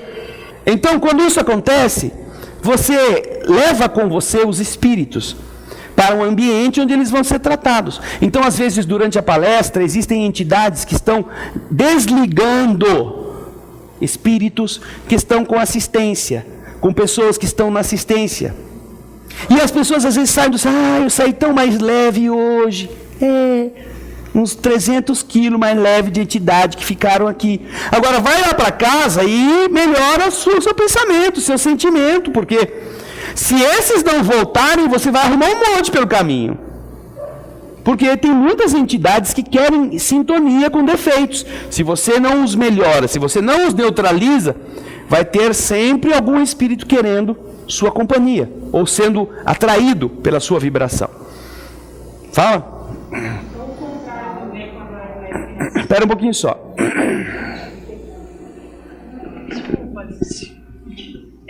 Então, o contrário também, quando é uma boa sintonia, partindo do pressuposto que se eu me conheço melhor, eu também vou conseguir separar se é ou não. Porque sim. Porque acho que é fascinação, né? Que quando você mesmo pode se obsediar, né? Não, existe a obsessão de si próprio, a auto-obsessão. No livro da Sueli Caldas Schubert existe essa auto-obsessão. Além das obsessões que nós temos, existe você obsedar-se a si próprio. É um processo que quando você se conhece, você começa a evitar. Ideias fixas, manias, são processos de auto-obsessão.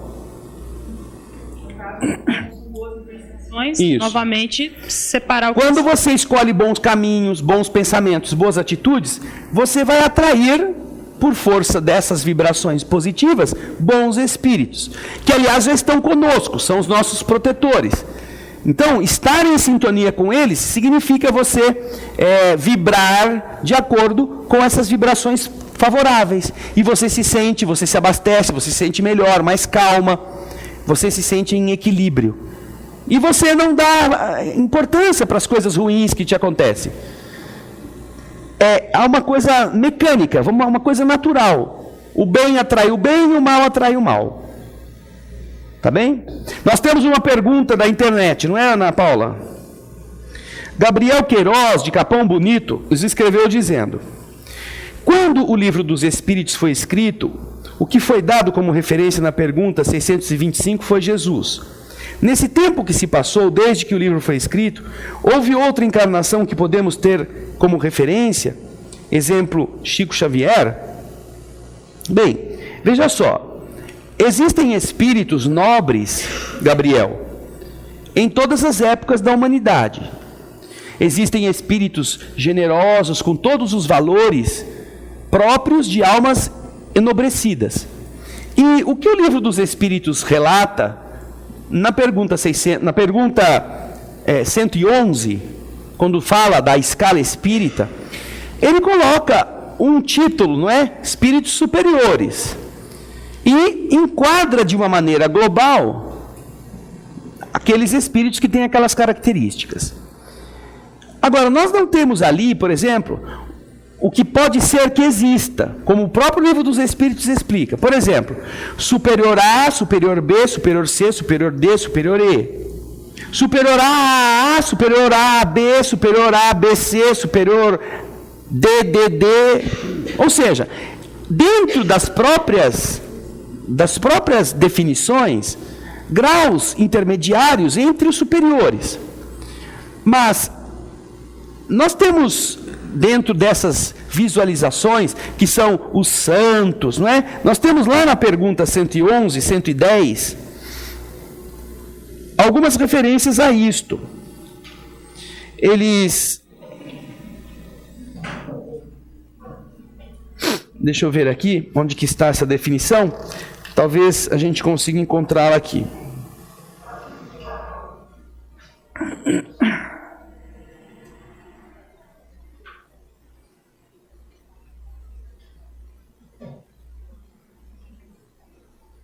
A esta ordem, que é dos bons espíritos, pertencem os espíritos designados pelas crenças vulgares sobre o nome de gênios bons, gênios protetores e espíritos do bem. Nas épocas de superstições e ignorância, transformaram-nos em divindades benfazejas, eram deuses benfazejos. Logo no início, nós temos uma... Lá no começo do Livro dos Espíritos... Deixa eu pegar aqui. Nós temos uma definição, bem nessa página. Olha aqui, Gaspar, mostra aqui, por favor. Bem aqui nessa página inicial, de rosto.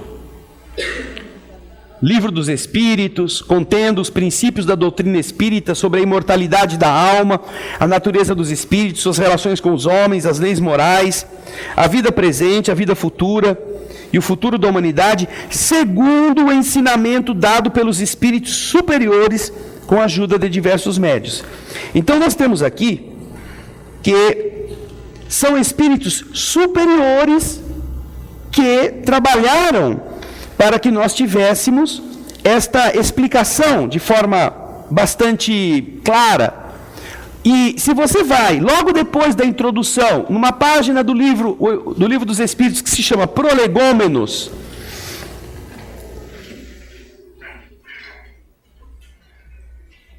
você verá, logo antes da primeira pergunta, da pergunta número 1, procura a pergunta número 1 e vire um pouco para trás a folha, você vai ver Prolegômenos. No final dos Prolegômenos está escrito: quem assina esta página chamada Prolegômenos são São João Evangelista, Santo Agostinho, São Vicente de Paulo, São Luís, o Espírito de verdade, que nós aprendemos na própria doutrina ser a designação que se dá a Jesus, o Espírito de verdade, Sócrates, Platão, Fénelon, Franklin, Swedenborg. Estes são os espíritos que também auxiliaram o Espírito de verdade a comporem os ensinamentos desta obra, do Consolador Prometido, presumindo-se assim que se tratam de espíritos superiores também. Porque a definição lá no início é clara, são ensinamentos dados pelos espíritos superiores. E se eles estão assinando o Prolegômenos, juntamente com o Espírito de verdade, isso indica que eles estão na mesma categoria. Agora, naturalmente, por causa deste motivo é que eu digo a vocês que entre os espíritos superiores, nós encontraremos talvez uma gradação que coloque Jesus como o espírito superior, mais superior, e enquanto que outros são superiores, mas ainda tem outras coisas que precisam acumular, melhorar, construir para si próprios. Entendeu, Gabriel? Não teria como dizer a você qual seria a categorização de Chico. Considerando, por exemplo, como alguns consideram, que Chico seria a reencarnação de Allan Kardec, para ter a tarefa de codificar a doutrina, e depois de continuar o trabalho para preenchimento de tudo aquilo que ainda precisava ser preenchido, certamente não se trata de um espírito menor. Certamente. Você talvez não saiba disso, mas o Espírito Emmanuel, que foi de Chico o seu guia na mediunidade, tem 2 mensagens escritas e divulgadas integrando o Evangelho segundo o Espiritismo. Assinadas como Emmanuel, é o mesmo Espírito. Portanto, Emmanuel, que foi o mentor de Chico da mediunidade de Chico durante a sua encarnação, ele fazia parte da pleiade dos espíritos da codificação, sendo, portanto, um espírito superior também, segundo a definição do Livro dos Espíritos.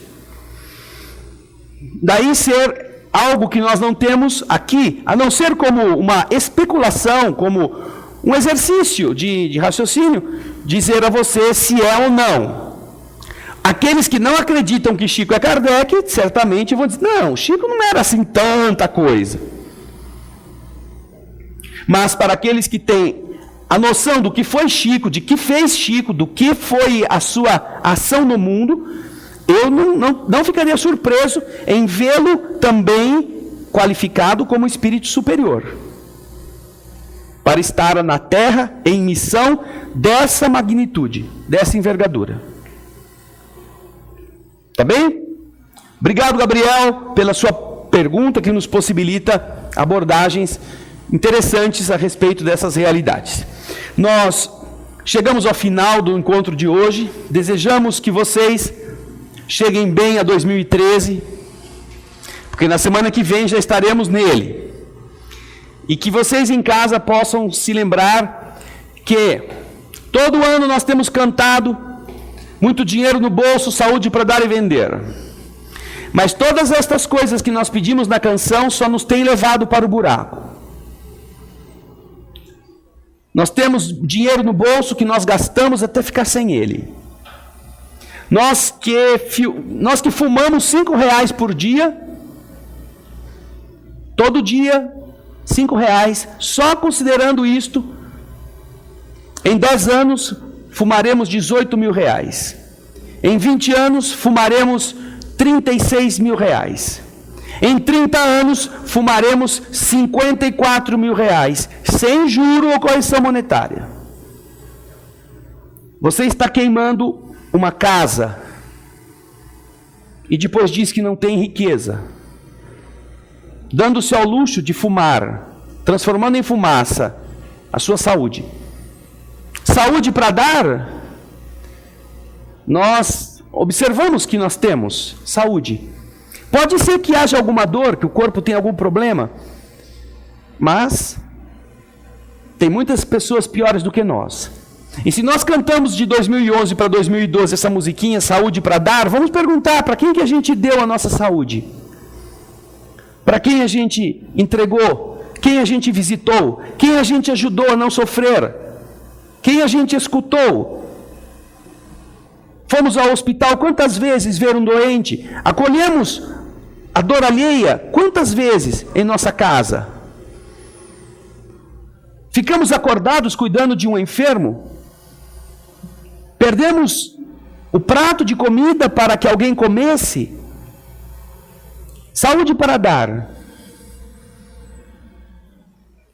É difícil muitas vezes nós vermos o tamanho de como poderíamos estar dando nossa saúde. Saúde para vender, isso já é mais a nossa cara. Porque vendemos o rim, não faltam os que vendam a córnea, os que vendem a virgindade, não faltam os que vendem o seu tempo, que queiram usá-lo como recurso. Saúde para isto serão aflições que nós acumulamos. Então, nós tratamos aqui dos passos para combater o ego orgulhoso. Pare de se sentir ofendido, abandone o querer vencer, abandone o querer ter razão, abandone o querer ter mais, abandone o querer ser superior. E abandone o você representado pelos seus feitos, a sua reputação. Que 2013 você consiga fazer isso. Porque se você pedir apenas muito dinheiro no bolso, você vai estar criando aflições, certamente. E se você pedir saúde para dar, nós já a temos e não a damos. E se nós a vendermos, nós vamos estar muito piores do que estávamos antes. Que possamos entrar neste novo ano com um pouco mais de juízo, espiritualmente falando, e mais vontade de sermos felizes numa felicidade duradoura. É o nosso desejo, nossa gratidão por todos os que estiveram conosco neste ano, ajudando a TV Alvorada Espírita, os sócios do Clube Amigos da Alvorada, graças aos quais a TV pode funcionar até agora, ainda que tenhamos necessidades, ainda que não estejamos com os recursos que necessitávamos, mas graças a este apoio, nós temos como manter a TV funcionando e chegar à sua casa. Obrigado pelo apoio, pela confiança e pela presença de vocês, pela bondade, pelo desejo de aprenderem. Nós esperamos que vocês não se esqueçam de que para fazer um mundo diferente, Deus só tem a gente. Porque para fazer um mundo diferente, destruindo a terra, isso é fácil. Espalhando cataclismas, espalhando destruição, espalhando sofrimento. Isso ainda pode acontecer se a gente falhar. E é isso que nós estamos lembrando a todos. Façamos a nossa parte com o melhor, para que Deus possa reduzir ao máximo a dor que precise infligir aos rebeldes. Você estará ajudando o Senhor a espalhar isto de bom. 2013 promete. Depende da gente fazer aquilo que a gente pode. Então, vamos orar. Obrigado, Senhor, pelo dia que nos permitiu acordar, viver, conviver, melhorar. Pela oportunidade que a capacidade de estarmos na terra possibilita, de enfrentarmos desafios que nos qualificam. Se nós soubermos desenvolver a paciência, a perseverança, a sapiência. Porque há muitos que estão descobrindo nesse instante, do outro lado da vida, com a tristeza de terem perdido a chance, que passaram pela vida e jogaram fora tudo aquilo que poderia fazê-los mais felizes. Imaginamos, Senhor, como haverá de acordar do outro lado da verdade aqueles que estavam amedrontados e que não souberam esperar o tempo passar, tendo tirado a própria vida pelos boatos de que o mundo ia acabar. Como deverão estar nesse instante estes irmãos ao observarem que as realidades não foram como aqueles arautos da desgraça espalhavam. É verdade, Senhor, que muitas coisas mudarão.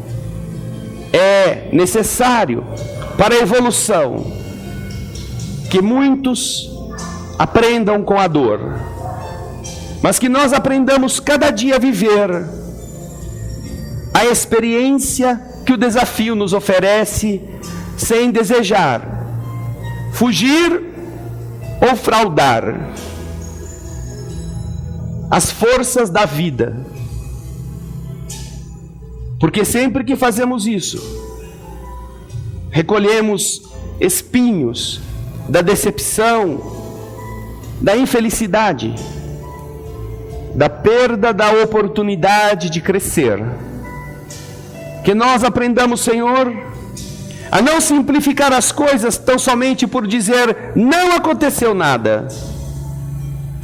O mundo não acabou, então eu vou continuar a ser como sempre fui, como eu estava lutando para deixar de ser, e agora não preciso mais lutar.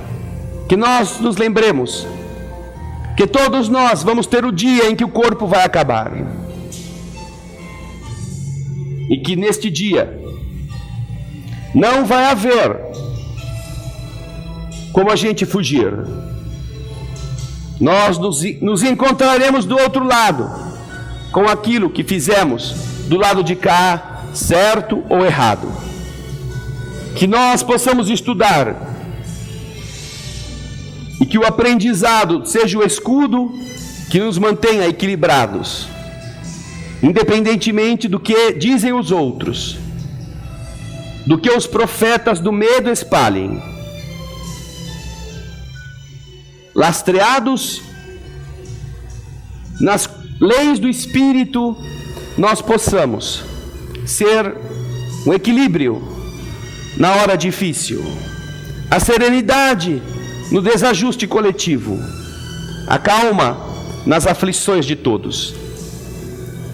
Então, te rogamos, Senhor, que sobre cada um que aqui está, a mente possa ser tonificada, que o sentimento se fortifique, e que os ensinamentos que nós aqui encontramos nos deem a certeza do caminho, ainda que dependa da nossa boa vontade trilhá-lo.